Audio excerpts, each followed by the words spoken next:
White হাউসে ট্রাম্পের প্রত্যাবর্তন এবং আগামী দিনের মার্কিন রাজনীতির নানা দিক বিশ্লেষণ করতে এই মুহূর্তে স্টুডিওতে আছেন ঢাকা বিশ্ববিদ্যালয়ের আন্তর্জাতিক সম্পর্ক বিভাগের অধ্যাপক ডক্টর নিলয় রঞ্জন বিশ্বাস। স্বাগত আপনাকে।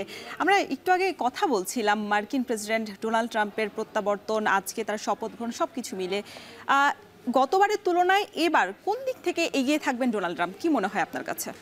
যেটা আপনি যথার্থ বললেন যে আমরা কিছুক্ষণ আগেও এটা নিয়ে আলোচনা করছিলাম, একটা বিষয় হচ্ছে গুরুত্বপূর্ণ যে মানে গত 4 বছরে ডেমোক্রেট শাসনামলের সময় বিশেষ করে অভ্যন্তরীণ যে বিষয়গুলো আমেরিকার এবং যেখানে অর্থনীতির জায়গাটা রিপাবলিকানদের যে ন্যারেটিভ যে এক্সপ্লেনেশন সেই অনুসারে এখানে নিঃসন্দেহে আরও একটা ক্ষয়িষ্ণু অবস্থায় গিয়েছে এবং যার কিছুটা হয়তো বা স্ট্যাটিস্টিক্স যেটা যেটা ডোনাল্ড ট্রাম্প সবসময় দেওয়ার চেষ্টা করেছেন সেই জায়গাগুলো থেকে ডেফিনেটলি এই জায়গা থেকে ঘুরিয়ে আনার প্রক্রিয়াটা আসলে কি সেই জায়গাটার ক্ষেত্রে আমি বলবো যে ডোনাল্ড ট্রাম্প এবং তার যারা পারিষদ রয়েছেন তারা কিছুটা বলার চেষ্টা করেছেন যে কীভাবে এই জায়গাটা আসবেন, যার মধ্যে মানে কিছুটা আমরা খবরেও দেখছিলাম যে ট্যাক্সের বিষয়টা গুরুত্বপূর্ণ ইকোনমির ক্ষেত্রে, জব ক্রিয়েশনের বিষয়টা গুরুত্বপূর্ণ ইকোনমির ক্ষেত্রে এবং একই সাথে ইন্টারন্যাশনাল ট্রেডের ক্ষেত্রে নতুন করে ট্যারিফ দেওয়া। এই জায়গাগুলোতে ডোনাল্ড ট্রাম্পকে আমরা এবার আরেকটু উচ্চকিত দেখছি এই কারণ অবশ্যই গত 4 বছরে যেভাবে অর্থনীতিকে ডিল করা হয়েছে এবং কোভিডের ইম্প্যাক্টটা যেহেতু আমেরিকার অর্থনীতিতে ছিল, বিশ্বের বিভিন্ন দেশেই ছিল, সেটা ডেফিনেটলি রিপাবলিকান যে পন্থা অর্থনীতি ডিল করার সেই জায়গাটাকে নিশ্চয়ই একটা গুরুত্বপূর্ণ জায়গায় এনেছে। দ্বিতীয় বিষয়টা হচ্ছে যে একটা বড় যুদ্ধ ইউরোপে চলছে এবং যে যুদ্ধ থেকে উত্তরণের উপায় এর আগের অ্যাডমিনিস্ট্রেশন এবং ইউরোপিয়ানরা সকলে মিলেই কিন্তু ঠিক খুব একটা যে শান্তিপূর্ণভাবে শেষ করার একটা পন্থা হয়েছে সেটা কিন্তু বলা যায় না। একই সাথে মধ্যপ্রাচ্যেও অনেকখানি উত্তাল এবং এখানে শুধুমাত্র যে ইসরায়েল ফিলিস্তিন ফ্রন্ট রয়েছে তা নয়, একই সাথে আমরা দেখলাম যে সিরিয়াতে এক ধরনের পরিবর্তন হয়েছে। আমরা জানি যে এখন আর সেই বুশের সময়কার গ্লোবাল ওয়ার অন টেরোরিজম নাই, কিন্তু ইউনাইটেড স্টেটসের যে কমিটমেন্ট টুয়ার্ডস ভায়োলেন্ট এক্সট্রিমিজম সেটা এখনও পর্যন্ত রয়েছে। তো এই সকল কিছু মিলিয়ে আসলে এটা ডেফিনেটলি ডোনাল্ড ট্রাম্পের জন্য একটা নতুন সময় হবে। যদিও আমরা দেখছি যে কিছু কথার পুনরাবৃত্তি রয়েছে, যেমন মাইগ্রেশন নিয়ে, গভর্নমেন্ট স্পেন্ডিং কমানো নিয়ে, মেক আমেরিকা গ্রেট এগেইন, এই যে ধারণা নিয়ে এসেছিলেন সেই ধারণাকে আরও বেশি পরিমাণে এগিয়ে নিয়ে যাওয়ার একটা সংকল্প তার মধ্যে রয়েছে, যে কারণে 200 এক্সিকিউটিভ অর্ডারের কথা আমরা শুনছি এবং অন্য কিছু। তো আমি বলবো যে কিছু বিষয়ের কন্টিনিউয়েশন রয়েছে বিগত 4 বছরে ডেমোক্রেটরা যেভাবে চালিয়েছে সেখান থেকে আরও পুনরায় ঘুরে দাঁড়ানোর একটা প্রক্রিয়া বা কমিটমেন্ট যেটা রিপাবলিকানরা দিচ্ছে, বিশেষ করে ডোনাল্ড ট্রাম্পের গভর্নমেন্ট, সেটা ডেফিনেটলি একটা নতুন কর্মক্ষেত্র বা নতুন ধরনের কি বলা হয় যে পথ চলা সুগম করবে আর কি, মানে ডোনাল্ড ট্রাম্পের জন্য। বিগত আমলগুলো যদি দেখি বা বিগত সময়গুলোতে দেখি, মার্কিন প্রেসিডেন্ট ডোনাল্ড ট্রাম্প এর আগে ক্ষমতায় এসেছিলেন, সেইবারের তুলনায় এবার বাংলাদেশ যুক্তরাষ্ট্রের সম্পর্কটা কোন দিকে এগিয়ে যাবে কি মনে হচ্ছে? একটা বিষয় দেখুন, আমরা যখন দেখি যে যুক্তরাষ্ট্র একেবারে খুব ক্লোজেস্ট কিছু স্ট্র্যাটেজিক অ্যালাই এবং তাদের সাথেও কিন্তু যুক্তরাষ্ট্রের সম্পর্ক প্রাতিষ্ঠানিকভাবে অনেকখানি শক্ত এবং আমরা জানি যে খুব মানে কি বলা হয় যে রাজনৈতিক পরিবর্তন ঠিক একই মাত্রায় বড় ধরনের পরিবর্তন সেই সম্পর্কে আনে না।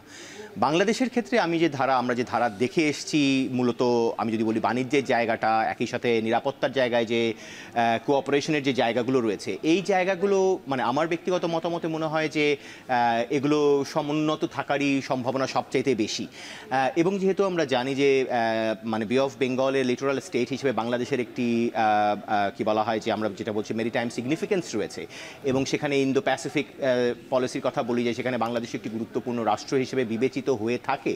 সুতরাং সেই পয়েন্ট অফ ভিউ থেকে আমি মনে করি যে বাণিজ্য বলি বা নিরাপত্তার জায়গাগুলো বলি, সেখানে এক ধরনের কন্টিনিউইটি থাকার সম্ভাবনাই সবচাইতে বেশি, এটা আমার কাছেই মনে হয় আর কি। একইভাবে যেহেতু রেডিমেড গার্মেন্টস আমরা যখন ইকোনমির কথা বলি বা বাণিজ্যের কথা বলি, আরএমজি ইন্ডাস্ট্রিতে United states is one of our major destination এবং সেটা এখনও পর্যন্ত থাকার সম্ভাবনা বেশি। ট্যারিফের কথা যদিও আমরা শুনছি, সুতরাং যে কোনো বাইরের পণ্য আমেরিকায় ঢোকার ক্ষেত্রে এক বড় ধরনের ট্যারিফের সম্মুখীন হবে, যেটা ডোনাল্ড ট্রাম্প নিজেও বলছেন, কিন্তু সেই পণ্যগুলো কোনগুলো এবং এখন যে দেশগুলোর নাম আমরা শুনছি, যেরকম চায়নার কথা বলা হচ্ছে যে চাইনিজ প্রোডাক্টের ক্ষেত্রে অনেক ট্যারিফ দেওয়া হবে, তো সেটা আমরা আমেরিকা চায়নার একটা পুরনো মানে কি বলা হয় যে সম্পর্কের কথা জানি বাণিজ্যের ক্ষেত্রে আর কি, যেটার হয়তো বা কন্টিনিউয়েশন হবে এবং আরও বেশি পরিমাণে এখানে একটা কম্পিটিটিভ রিলেশনস আসবে। বাংলাদেশের ক্ষেত্রে বা রেডিমেড গার্মেন্টসের মতো প্রোডাক্টের ক্ষেত্রে আমার কাছে মনে হয় চাহিদার উপরে ভিত্তি করে এই বাণিজ্যিক সম্পর্ক সমুন্নত থাকবে। এই যে আপনি বলছেন যে চীন সহ দেশের বিভিন্ন পণ্যতায় শুল্ক আরোপ বাড়ানোর যেটা বিষয়টা, সেটা বিশ্ব অর্থনীতিতে আসলে কতটা প্রভাব পড়বে বলে মনে করছেন?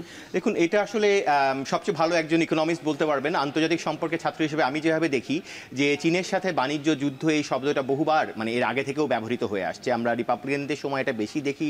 এর একটা বড় কারণ হচ্ছে যে যেহেতু ন্যাশনাল প্রোডাকশন প্রসেসকে বাড়ানোর একটা প্রক্রিয়া থাকে, অর্থাৎ যে একই পণ্য আমেরিকায় তৈরি হয় বা বন্ধুপ্রতিম রাষ্ট্রে তৈরি হয়, সেক্ষেত্রে যারা কিছুটা বন্ধুপ্রতিম নয় সেই ধরনের রাষ্ট্রগুলোর প্রোডাক্টটা যাতে কম আসতে পারে এবং নিজের দেশের অর্থনীতি আরও চাঙ্গা হতে পারে, সেই কারণেই আমেরিকার এই ধরনের পলিসি। এবং এটা আমরা খুব আশ্চর্যজনকভাবে কানাডার প্রোডাক্টসের ক্ষেত্রেও দেখছি আর কি।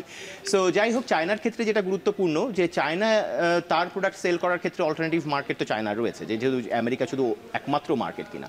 But America itself is a very big market. সুতরাং আমেরিকার মার্কেটে না আসা চাইনিজ প্রোডাক্ট অতিরিক্ত ট্যারিফের কারণে দুইটা প্রসঙ্গ আসবে। একটা হচ্ছে যে তাহলে চাইনিজ প্রোডাক্ট কোথায় যাবে, definitely China has an alternative market. আর দ্বিতীয় বিষয় হচ্ছে তাহলে আমেরিকাতে কোন দেশের প্রোডাক্ট যাবে, অথবা চায়নার প্রোডাক্টই অতিরিক্ত ট্যারিফ দিয়ে আমেরিকায় বিক্রি করার মতো অবস্থায় থাকবে কিনা।